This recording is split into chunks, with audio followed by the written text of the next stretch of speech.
Passamos a leitura, irmãos, do livro de Juízes, capítulo 16 desse livro, irmãos.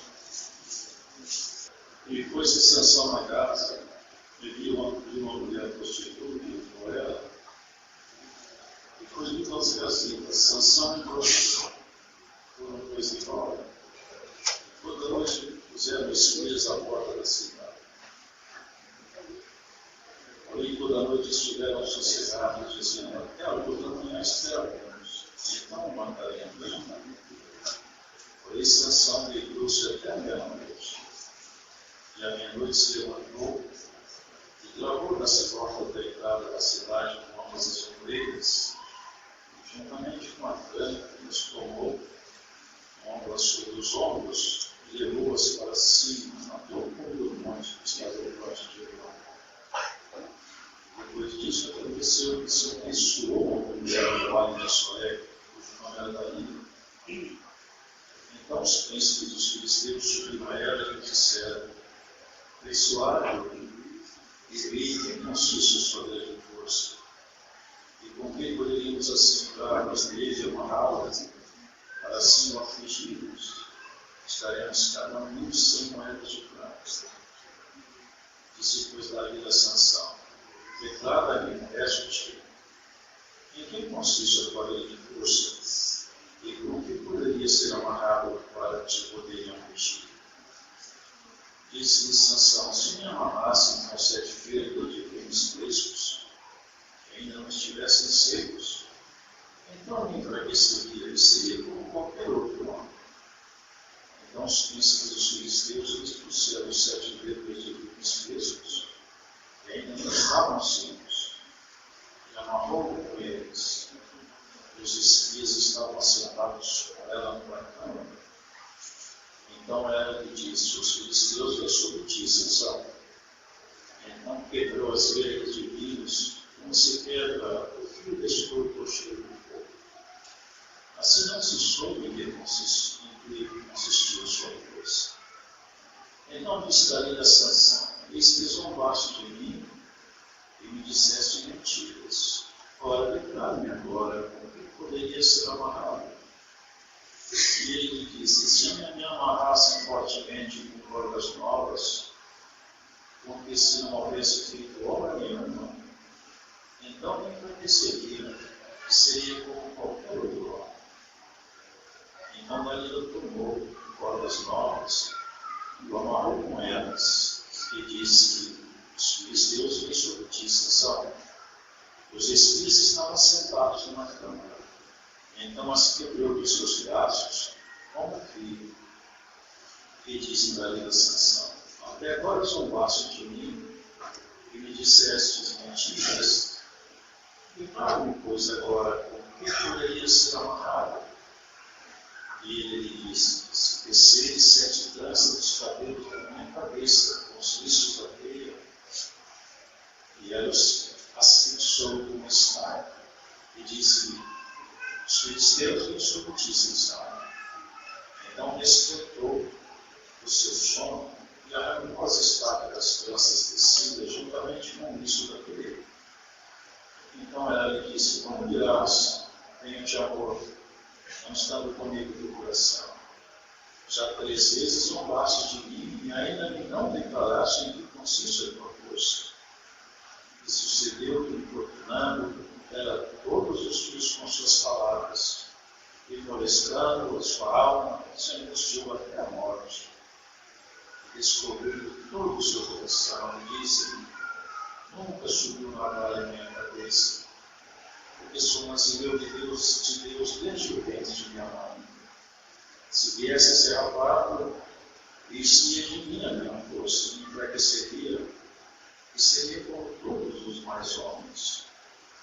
E depois daí, que já lhe descobrira todo o seu coração, enviou e chamou os príncipes dos filisteus, dizendo: subi esta vez, porque agora me descobriu ele todo o seu coração. E os príncipes dos filisteus subiram a ela e trouxeram dinheiro na sua mão. Então ela o fez dormir sobre os seus joelhos, chamou ao homem, arrancou-lhe as 7 tranças do cabelo de sua cabeça e começou a afligi-lo. Retirou-se dele a sua força. E disse ela aos filisteus: vem sobre ti, Sansão. E despertou do seu sono e disse: sairei desta vez convidados e me livrarei, porque ele não sabia que já o Senhor se tinha retirado dele. Então os filisteus pegaram nele e arrancaram os olhos e fizeram descer a casa e amarraram-no com 2 cabelos de bronze e andava ele andando no cárcere. E o cabelo da sua cabeça começou a crescer como quando foi amado. Então os príncipes dos filisteus se ajudaram para oferecer um sacrifício ao seu Deus Dagom. E para se alegrarem, diziam: nosso Deus nos entregou nas mãos a Sansão, nosso inimigo. Semelhantemente, vendo, louvavam ao seu Deus, porque diziam: nosso Deus nos entregou na mão do nosso inimigo, e ao que destruir a nossa terra, e ao que multiplicar os nossos mortos. E sucedeu que, alegrando-se-lhes o coração, disseram: chamai a Sansão, para que brinque diante de nós. E chamaram Sansão do cárcere. Brincou diante deles e fizeram estar em pé os colunas. Então disse Sansão no bolso que o tinha pela mão: guia-me para que apalte as colunas em que se sustém a casa, aqui que vós já erais. Ora estava a casa cheia de homens e mulheres, e também ali estavam todos os príncipes dos filisteus, e sobre o telhado havia uns 3.000 homens e mulheres que estavam dentro do cárcere. Então Sansão clamou ao Senhor e disse: Senhor Jeová, peço-te que te lembres de mim, e esforça-me agora só esta vez, ó Deus, para que de uma vez me livre dos filisteus pelos meus 2 olhos. Abraçou-se, pois, Sansão com as 2 colunas e meio em que se sustinha a casa, e arrimou-se sobre elas, com a sua mão direita numa e com a sua esquerda na outra. E disse Sansão: morra eu com os filisteus. E inclinou-se com força, e a casa caiu sobre os príncipes e sobre todo o povo que nela vivia. E foram mais os mortos que matou na sua morte do que os que mataram na sua vida. Então seus irmãos desceram pela casa de seu pai, e tomaram-no, e subiram com ele, e sepultaram entre os orais da alva, no sepulcro de Manoel, seu pai. E julgou ele Israel 20 anos. Amém. Amém.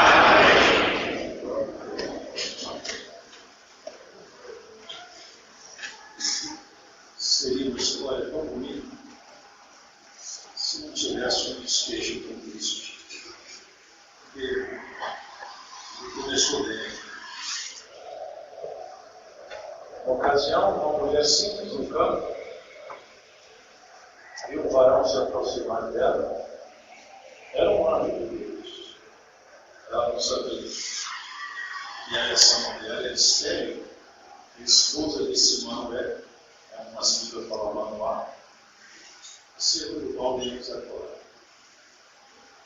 Ele falou para ela: seu marido, filho, sendo ela estéril, era uma promessa impossível a razão.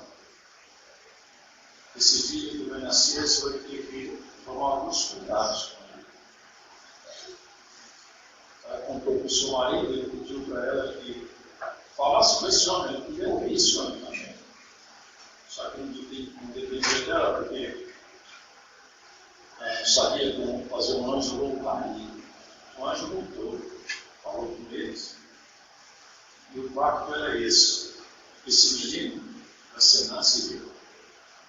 Nazireu é dedicado por um tempo, ou por toda a vida. Nesse caso, ele foi dedicado a Deus durante toda a sua vida. Nazireado, às vezes é por ele. É uma consagração. Uma consagração. Tempos preceitos. Nazireu tomava comida forte. E no caso de Sansão, ele podia cortar os cabelos. embora ele fosse homem, os cabelos dele eram muito conhecidos, porque no cabelo tinha uma aliança. A aliança de Deus ficava fixada exteriormente nos cabelos de Sansão. E quando ele cresceu, se fez homem, o Espírito de Deus se apoderava dele. E fazia isso para julgar Israel e para ver Israel livre de seus inimigos, porque Deus sempre, de tempos em tempos, ele faz isso aí com sua nação. Ele olha do céu e se apieda na terra daqueles que são seus, promovendo auxílio, socorro. E Deus faz isso. E existe com Israel durante muitas vezes, até que Israel fechou o Senhor e fez uma coisa abominável, porque o próprio Israel foi responsável pela morte do Senhor Jesus.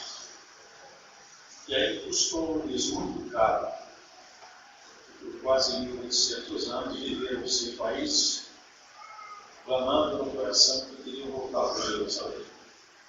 E Deus se apiedou deles no ano de 1948 e os fez retornar à sua terra, fazendo deles uma nação. E vocês podem saber, até hoje, Deus ainda olha por esse povo. Só um comentário. Quando eles se tornaram um país, as nações árabes se reuniram para destruir Israel. Uma criança recém-nascida, um país acabado de ser criado. Pois aquele país recém-criado bateu em todo o mundo árabe e ninguém conseguiu mais tomar Israel da mão do povo judeu. Assim, a história de Deus com o seu povo não é diferente conosco. Nós não somos o Israel genético, nós não somos a linha genética de Abraão, mas temos em nós uma genética espiritual, se é que podemos chamar assim. Porque lá em Abraão, Deus prometeu a sua descendência vai ser abençoada na terra. Ele anunciou Cristo, e Cristo nos gerou e nos fez filhos de Deus. E assim com aquela força, irmãos, e ele fez coisas incríveis lá. Uma vez ele pegou 300 raposas. Só o fato de pegar 300 raposas já é um feito em si mesmo. Raposa é um animal arredio, esperto. Mas ele pegou 300 raposas, pôs fogo na cauda delas e soltava as raposas e elas entravam dentro da seara pelos filisteus. Uma raposa com fogo na cauda não para de jeito nenhum, porque o fogo esquenta e assusta. E elas se enfiavam pelo meio das plantações, e aonde elas entravam era fogo que levantava. Não ficou nada das filisteus. Eles perguntaram: quem fez isso aí? Foi Sansão que fez isso aí. Então, uma forma dele desse mundo, porque Deus era com ele. Ele não media de vida forte. Ele cortava os cabelos. Não que o cabelo em si tivesse alguma propriedade, porque não tem. Era o pacto, era a aliança, era o tratado. Você vai se mostrar fiel nessa observação externa dos seus cabelos, e aí você vai mostrar sua obediência ao nazireado.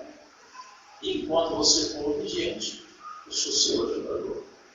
Assim já faz conosco.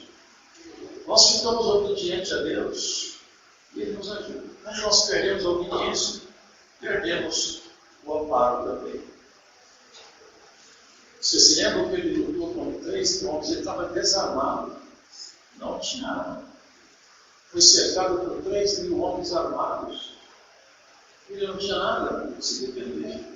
No deserto onde ele estava, achou lá queixada de um jumento. Queixada de jumento é dura, como ela só. E estava seca.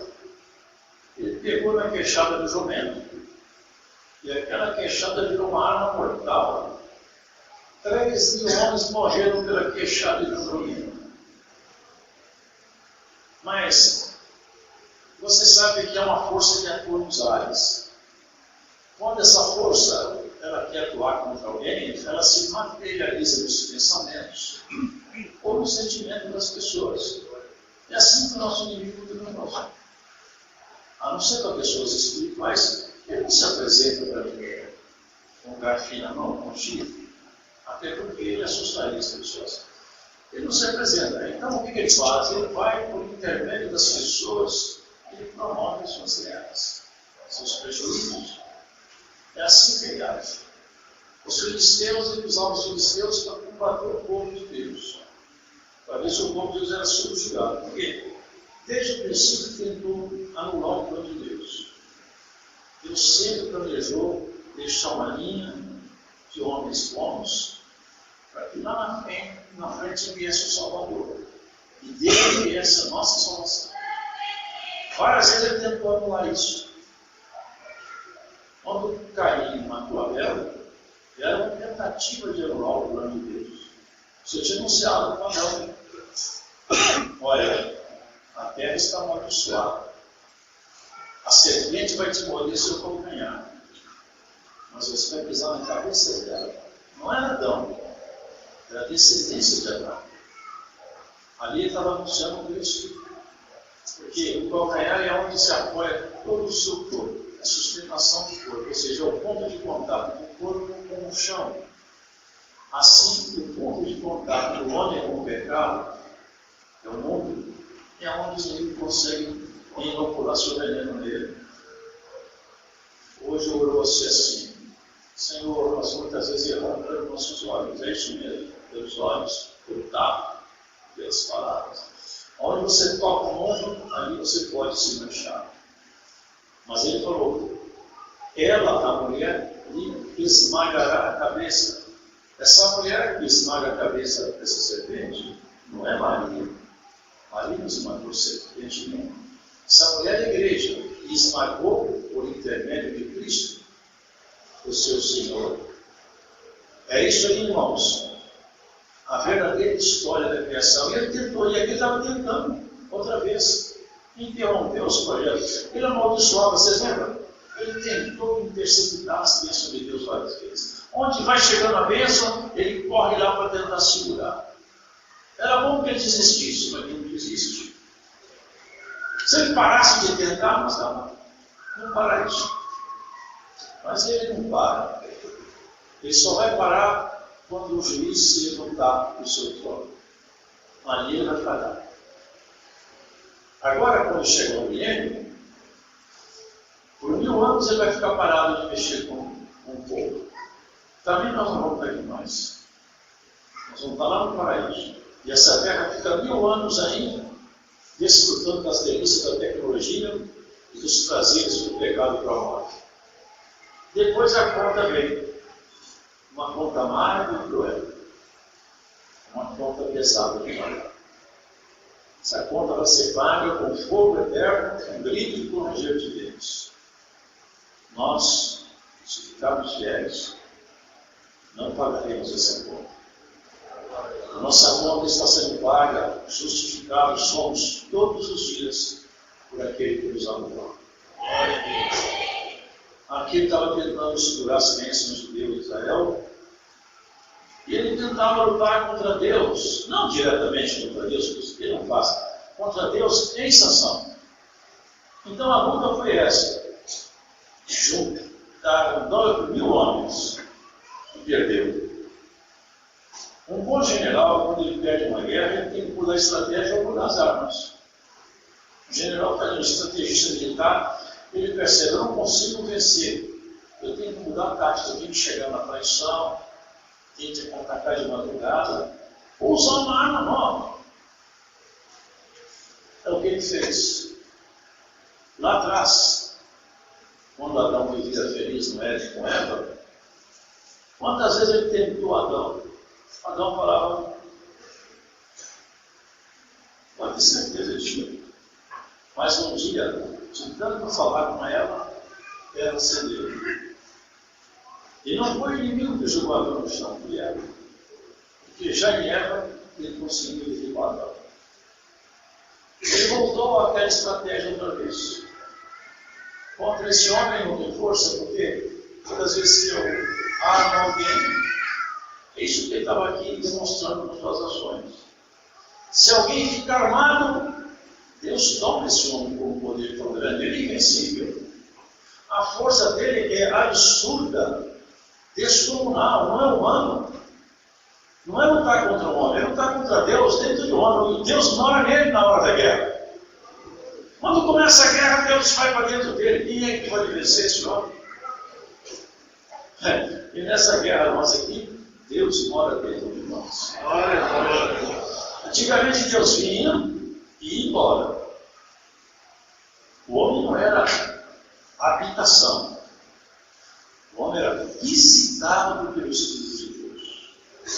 Deus não habitava no homem. Foi preciso de haver uma construção nova para Deus habitar no homem.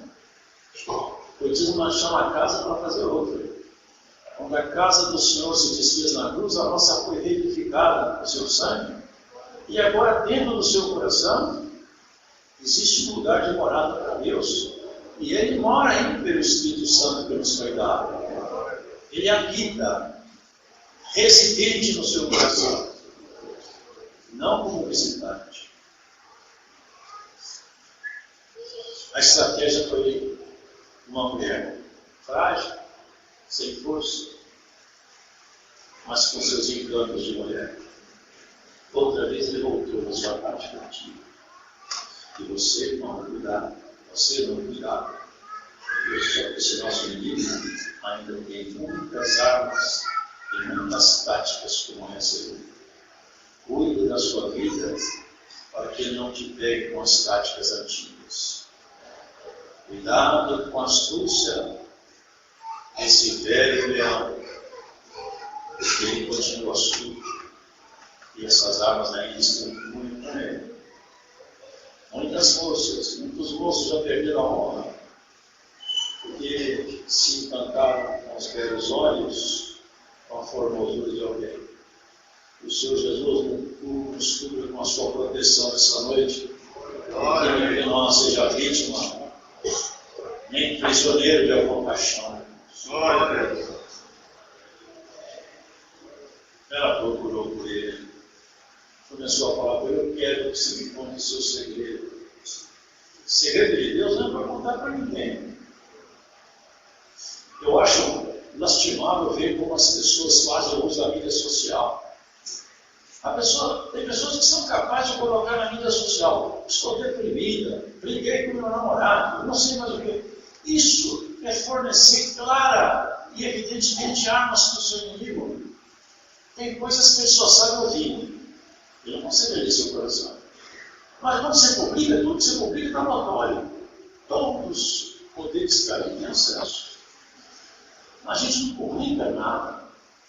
Nós não saímos falando: hoje você quer um erro muito grande, a mulher que tem problema com o marido sai contando para os outros. O marido tem problema com a mulher, sai contando para os outros. E se conta com uma colega de trabalho, com um colega de trabalho, pronto, o prato está feito. É tudo que ele precisava. Já montou a armadilha. Quem tem problema com a mulher tem que contar para Deus, lá no seu quarto fechado. Ou chamar o ministério, homens idôneos, para tratar o assunto de forma sigila e secreta. Agora, quando o assunto deixa de ser sigiloso e começa a falar aqui, você abre sua guarda. Tudo fica fácil para ele. Haja luz na mente nossa. Tem pessoas que, eu vejo falar, deve ser verdade, que o segredo da fórmula da Coca-Cola é guardado a 7 chaves. Ninguém tem acesso à fórmula da Coca-Cola. Assim, outras coisas mais. Várias empresas têm seu segredo. Como você faz isso? Isso aqui é segredo meu. Eu posso contar meu negócio, não sei, meu negócio é meu. Eu falo os elementos que estão aí, mas as proporções, o preparo, é segredo.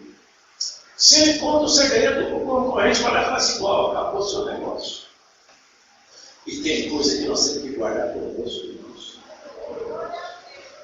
Jó até pensou que ele tinha perdido o direito do segredo de Deus, que ele falou: saudade que eu tenho do tempo que o segredo de Deus estava lá na minha frente. Era bom aquele tempo. O segredo de Deus está na sua frente, irmão. Está na sua frente, irmão. Guarda ele. Você não tem um nazireado igual de Sansão. Se o nazireado comprar no seu cabelo, longe disso, isso aqui era uma Sansão. Mas você sabe por que estava no cabelo? O cabelo está ligado na cabeça. E Sansão, não sei se sempre, mas ele fazia às vezes 7 tranças. No cabelo da cabeça, ou seja, nesses cabelos que estão ligados no seu crânio, ali devia estar em Sansão, aliás, olha, toda vez que você puser a mão no cabelo, que você puser a mão na cabeça, que você deitar, que você levantar, você vai lembrar que você tem uma aliança com Deus. Se você olhar no espelho, porque também naquele tempo tinha espírito feito com materiais polidos, olha, seus cabelos não são como os demais homens, porque ele é grande, porque você tem uma aliança com Deus. Esse é o seu segredo. Todo mundo vê, mas ninguém sabe qual é. É igual crente. Todo mundo fala, essa mulher é crente, esse homem é crente. Mas como você consegue ficar de pé e você não segue ao mundo com tanta oportunidade, igual esses moços bonitos, essas moças bonitas, fica na igreja? Qual é o segredo? O que faz esse povo ficar firme? Bom, todo mundo pode ver, está aqui, ó, é a Bíblia. Mas quando ela passa para dentro de nós, tem uma forma secreta reagindo com cada um. Qual os elementos? É a palavra, pode ler. Mas o próprio inimigo conhece a palavra, nela não tem um efeito nele. Ele cita a palavra letra por letra, versículo por versículo, ele falou para Jesus: torne essas pedras em pães, porque está escrito.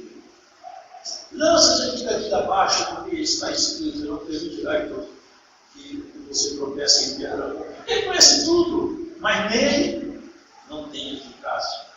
Nele a palavra não reside, não fixa, não forma sentimento, não promove ação.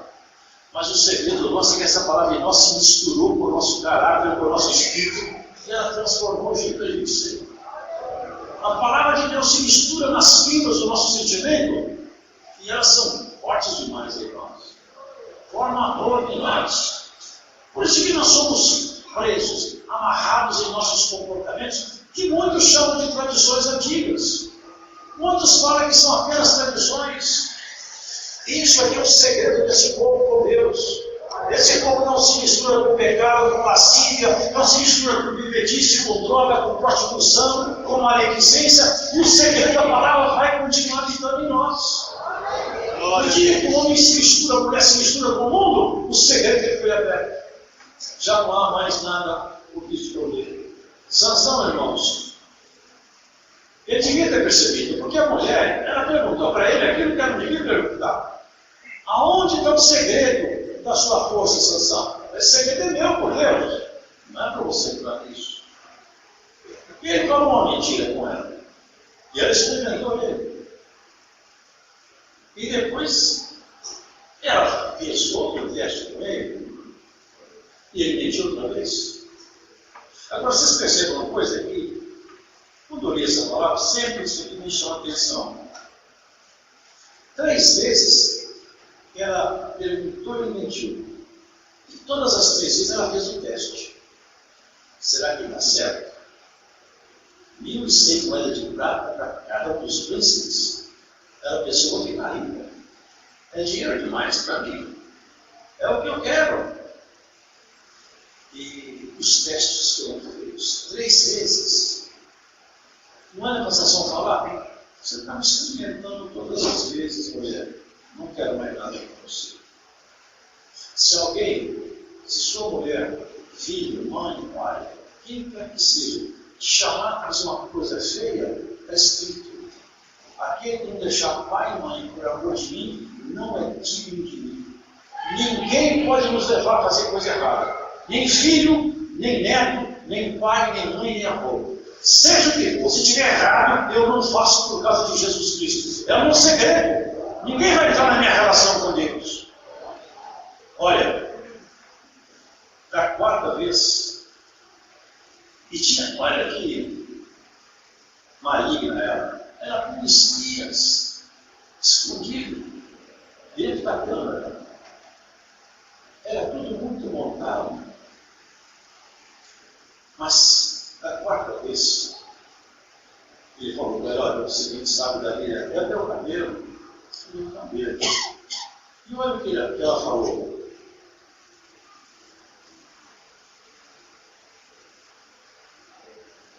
Vendo, pois, Dalila, que já descobriu o seu coração, vendo como sair Dalila com isso. As outras vezes também não deu certo, mas dessa vez Dalila não experimentou. Falou, peguei ele. Uma certeza tomou conta de Dalila, porque ela estava possuída por esse espírito que possui as pessoas aqui fora. E ele sabia usar o segredo de Sansão. Só que ele não podia revelar para ninguém, porque a regra dessa guerra quem marca é Deus. Mas ele aguardava que ele revelasse com autoridade. Quando ele confessou, o inimigo falou: agora eu tenho autoridade sobre ele. Porque ele confessou com sua própria boca. E ela chamou os homens, cortaram os seus cabelos. O Espírito de Deus se ausentou dele e ele não percebeu. Quando entraram os homens, ele pensou: eu venço eles, mas ele só vencia quando Deus estava nele. Quando Deus saiu dele, os homens ficaram mais fortes do que ele. E olha, queridos, nós temos que experimentar se o Espírito de Deus ainda está em nós. Cada um de vocês deve fazer esse experimento nas orações.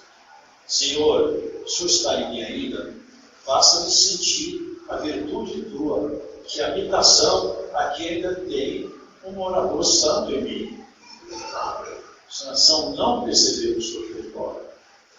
E a primeira providência do inimigo foi arrancar os seus dois olhos. Dois olhos arrancados, a frio, com raiva. Aqui não está escrito. Quantas semanas esse homem, talvez até meses, deve ter gemido pelos cantos do cárcere por causa da dor desses olhos arrancados com essa brutalidade, que deve ter sido ali de tudo ainda ficou certo. Mas sem seus olhos, certo, Sansão se lembrou do Senhor. E no cárcere pediu misericórdia. Senhor, esse povo agora está glorificando a Dagon, esse Deus Michuruca aqui. Eu cheguei aqui e ganhei deles todos. 1000 soldados eu joguei ao chão com uma queixada de livramento. Agora eles falam que Deus Dagon me entregou na mão deles. Não foi o Deus Dagon, foi a minha desobediência que fez isso. Mas eles glorificam esse Deus maldito. Até que o caminho dele começou a crescer. Ou seja, a aliança que você já estabelecida. Por isso tem a parábola do filho pródigo. Você já viu essa parábola?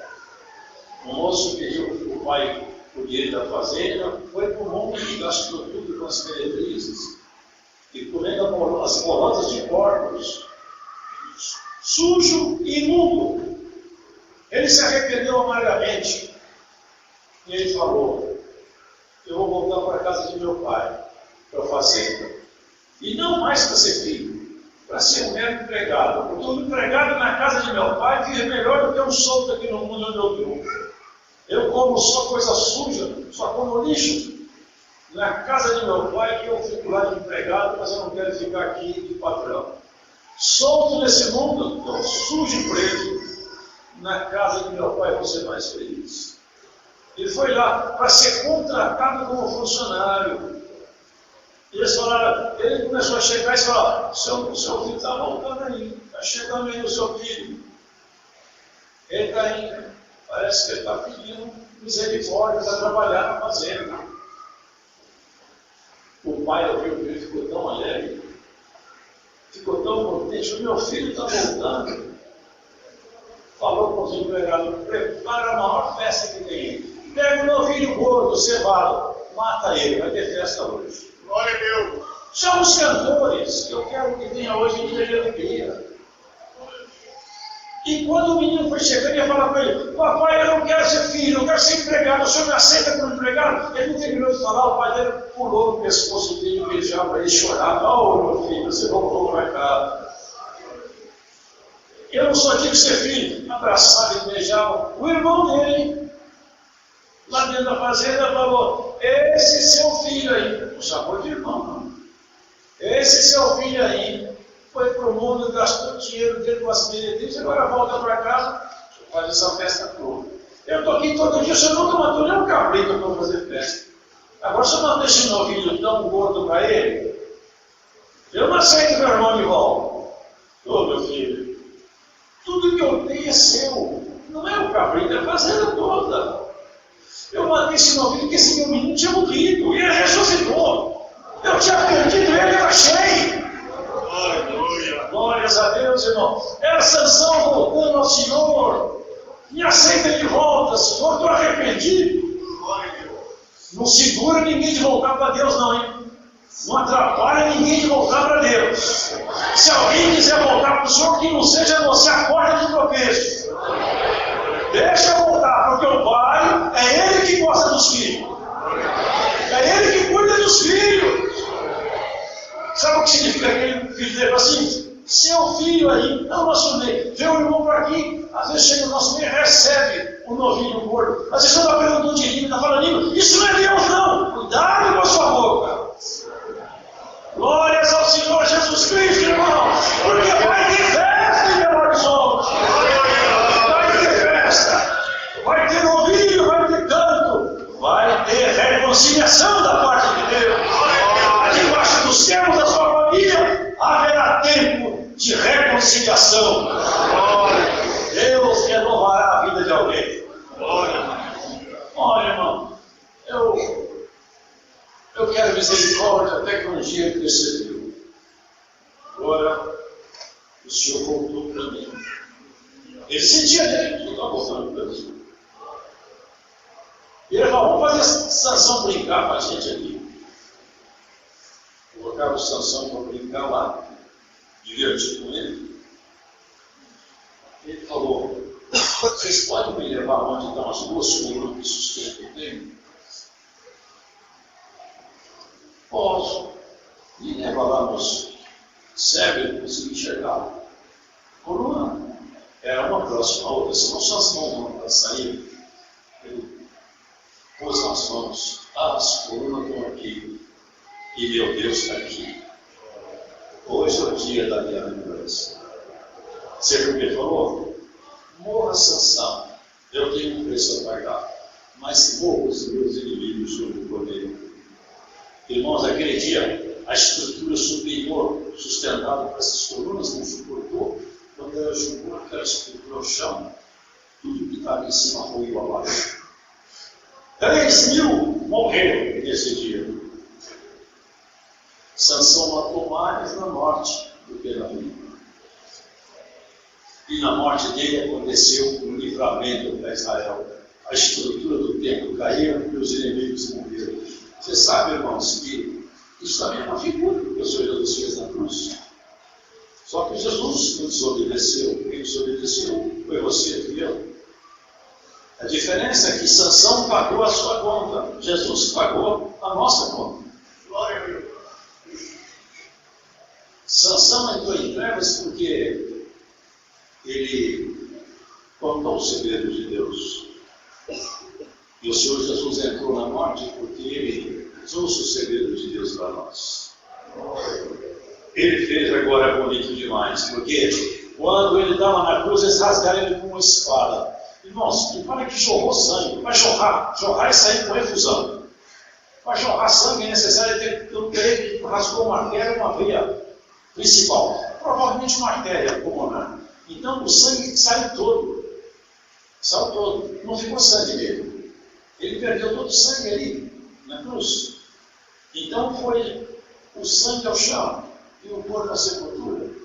São dois pilares do mundo onde o inimigo tem autoridade: carne e sangue. Os que nem carne nem sangue é com o reino de Deus. Caíram esses dois tempos na nossa vida porque nós somos levantados como novas criaturas também. Aquele dia, o Senhor entrou No mundo dos mortos, por causa de nós, sendo ele Deus, ele deixou de ser Deus, mas como ele habitava no corpo de um homem, e sentindo o que sente o homem, a dor, e pior de tudo, o peso do pecado do homem, ele clamou: Pai, em tuas mãos eu entrego o meu espírito. Agora a minha missão terminou. Aquele dia caiu todos os poderes que poderiam fazer você ir para o inferno, irmão. Na sua vida, todos os poderes estão terminados. Ainda você tem que lutar contra eles. Eles estão vencidos na sua obediência. Não tem sete tranças na sua cabeça. Mas aqui, o Espírito de Deus, ele tem 7 virtudes primárias. E elas se manifestam em você para te fazer você vencer todas as suas dificuldades. Você não vai entrar em treva. E todos que escutam essa palavra, prestem atenção. Com o inimigo a gente não negocia. Se negocia com o ser humano, com o inimigo não. Cuidado com as possibilidades entre sexos opostos. Cuidado com negócios. Cuidado com propostas que te dão respostas muito favoráveis, fáceis. Não existe nada muito fácil que dá muito dinheiro. Não existe nada sem pecado que dá muito prazer, sem compromisso. Tudo que você faz aqui tem um preço. Tudo que nós fazemos, ou nós estamos do lado do Senhor, ou estamos do lado do inimigo. A escolha é nossa. Aquele dia, Sansão pagou com a vida, mas a morte cobriu 3.000 inimigos de Israel. O Senhor, quando ele tomou na sepultura, venceu todos os nossos inimigos. Porque Paulo fala no arrebatamento de visão futura: tragada foi a morte na vitória. E ele grita: onde está a morte, a tua vitória? Ó pecado, cadê seu aguilhão? Porque o aguilhão da morte é o pecado. E a força do pecado é a lei. E veio o Senhor e tirou a força da lei e nos deu a graça. E tirou-nos do mundo natural para o mundo espiritual. Vai para a sua casa meditando nisso. Se um morreu por todo mundo, nós podemos morrer por ele também um pouco, por jeito. As nossas opiniões pessoais. E tem hora que tomar um prejuízo a um grupo grande lá na frente. Tem hora que ficar calado é a melhor resposta. Tem hora que ficar em silêncio é a resposta de sábio.